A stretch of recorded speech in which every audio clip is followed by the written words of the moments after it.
kepentingan dari pemeriksaan di persidangan ini adalah kita cuma menginginkan gambaran situasi dan kondisi lokasi. Memeriksa bagaimana kemudian kesamaan antara kesaksian dan juga alat bukti yang dimiliki.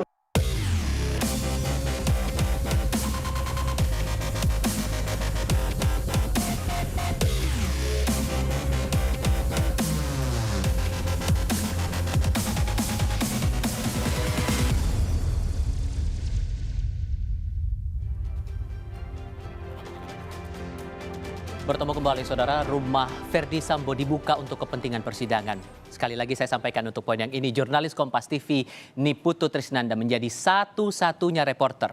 Sekali lagi, satu-satunya reporter yang berada di rumah Sambo saat itu. Lebih lengkap, Niputu Trisnanda sudah bersama saya saat ini. Putu, apa kabar? Baik.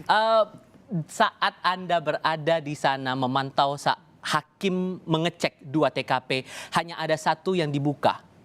Hanya di Duren 3 ya, di Kompleks Polri Duren 3, sementara rumah pribadi keluarga Sambo itu tertutup. Kenapa? Jadi sebenarnya waktu itu pertimbangannya adalah karena memang kalau kita lihat TKP pembunuhan di mana Yosua Huta Barat ini ditemukan tidak bernyawa itu adanya di Duren 3. Proses penembakan juga ada di Duren 3 dan yang kemudian di polis lain atau diberi batas polisi itu juga hanya di Duren 3. Sementara rumah Saguling yang merupakan rumah pribadi ataupun juga rumah tinggal dari Verdi Sambo dan juga keluarga ini tidak disita, tidak di polis lain. Jadi memang masih ada aktivitas di sana.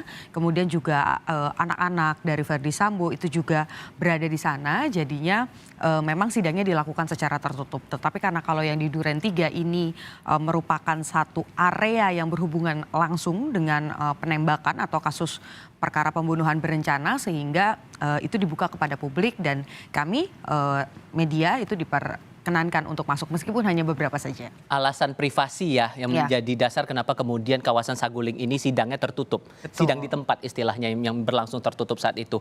Nah, kalau kita runut lagi di beberapa sidang sebelumnya dan dikaitkan dengan apa yang Anda lihat saat berada di Kompleks Polri Duren 3, Anda yang masuk di sana satu-satunya reporter yang bisa masuk ke dalam, adakah hal yang baru?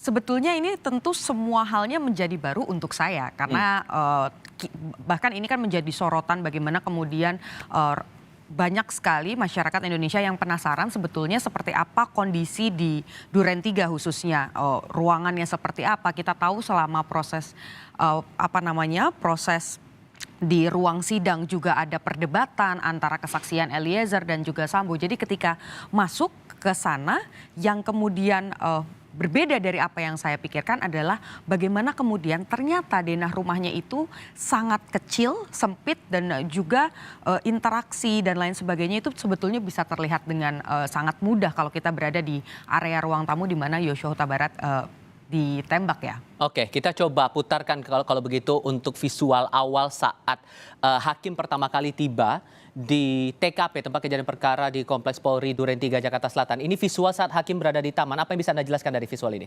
Ya, ini kalau ini adalah visual sebenarnya ada 2 kali majelis hakim yang kemudian mengecek CCTV. Jadi memang CCTV ini jadi satu poin yang diperhatikan betul oleh majelis hakim dan juga didampingi oleh jaksa penuntut umum dan juga penasihat hukum dari masing-masing terdakwa. Jadi yang pertama itu sebetulnya yang di luar, yang di area lapangan basket, pos satpam itu juga diperhatikan. Kemudian CCTV yang ada di dalam karena kedua CCTV ini sebetulnya yang kemudian merekam bagaimana Yosua Huta Barat itu masih bernyawa. Yang dari luar juga merekam bagaimana Verdi Sambo ini juga tiba di Duren 3 begitu walaupun tertutup dengan mobil yang dia kendarai tetapi ada interaksi yang kita juga sempat lihat di persidangan kalau mengikuti persidangan bagaimana kemudian asisten Verdi Sambo Romer itu sempat berlari meskipun tidak terlihat ya aktivitasnya apa dan ini yang masih diuji di persidangan tidak lama kemudian Verdi Sambo masuk ke rumah Duren 3. Nah, ini kemudian kita waktu itu saya berdua dengan kameramen saya berhasil masuk. Ini setelah mengecek bagaimana kemudian area yang ada di rumah Duren 3 ini bagian depannya. Dan Anda bisa lihat bagaimana kemudian media-media yang lain harus menunggu ya di luar pintu karena tidak mendapatkan kesempatan. Karena poin pertamanya adalah sebetulnya pembatasan ini juga agar tidak merusak TKP. Kemudian juga ada kebijakan dari dari majelis hakim untuk kemudian bisa lebih fleksibel begitu mengeceknya, tidak terlalu padat di dalam. Nah setelah ini baru kita masuk lewat garasi, jadi tidak melalui pintu yang di depan, tetapi kami masuk beserta rombongan, tentu saja didampingi dengan perwakilan dari Barreskrim Polri juga, ada tim sus juga. Kita masuk ke ke ruang tengah. Dan ini TKP-nya ya? Garasi. Nah ini TKP-nya di mana sebetulnya kalau yang Anda saksikan ada titik-titik putih ini sebenarnya tanda yang ditaruh oleh penyidik pada saat itu untuk mengetahui selongsong, kemudian peluru dan lain sebagainya. Nah yang saat ini sedang ditinjau oleh Majelis Hakim, maksud kami Ketua Majelis Hakim Wahyu, adalah titik di mana Yosua Huta Barat ditemukan sudah terbujur begitu. Jadi posisinya adalah kepalanya mengarah ke arah kamar mandi di sebelah tangga. Ini pintu ini adalah gudang, di sebelah sana adalah kamar mandi. Kemudian kakinya yang ada di luar dan di sisi depannya lurus itu kamar dari Putri Chandrawati yang kalau berdasarkan keterangan PC di persidangan ini menyebut PC berada di sana gitu. Oke, berarti posisi betulnya bisa dijelaskan lagi, posisi penembakan saat itu. Dari apa yang Anda cermati soal TKP ini di cross check lagi oleh hakim bersama dengan jaksa penuntut umum itu bagaimana? Jadi ini sebetulnya tidak jauh berbeda dengan yang kemudian dilakukan pada saat rekonstruksi ya. Di mana kemudian dijelaskan juga oleh jaksa penuntut umum Eliezer dari tangga, posisi Yosua terakhir, kemudian di sisi sebelah kanan dekat dengan meja, ada meja makan di ruangan lagi ini. ya? Ya ini kalau orang-orang ini agak ke pinggir, sedikit, sebetulnya terlihat mejanya. Nah Eliezer ada di situ, kemudian 1 atau 2 langkah dari Eliezer di sebelah kirinya ada Ferdi Sambo, tetapi tidak sejajar, artinya Eliezer lebih di depan. Kemudian saya ukurnya waktu itu karena tidak membawa meteran, jadi saya ukur pakai langkah, itu kurang lebih Kuat Ma'ruf berdiri 3-4 langkah atau kurang lebih 3 meter.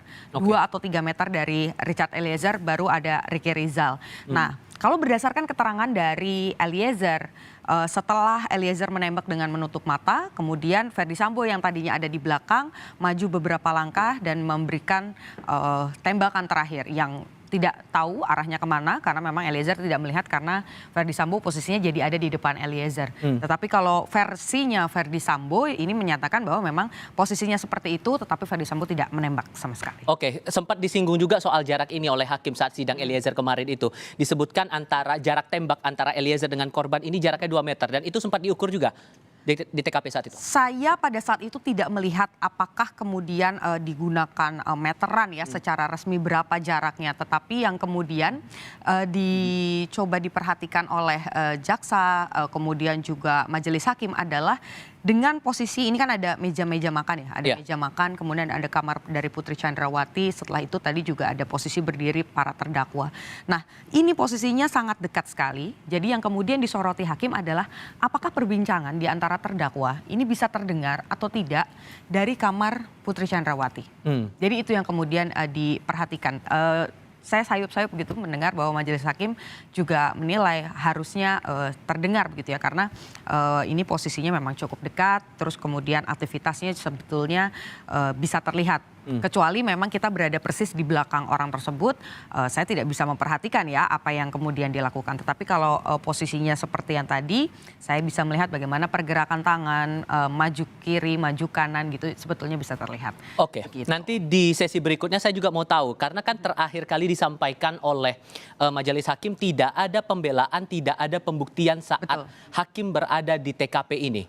Yang Anda tangkap kesannya itu apakah betul hanya sebatas melihat atau ada aktivitas lain di situ? Kita akan diskusikan lagi nanti. Untuk Anda saudara tetap di Kompas TV.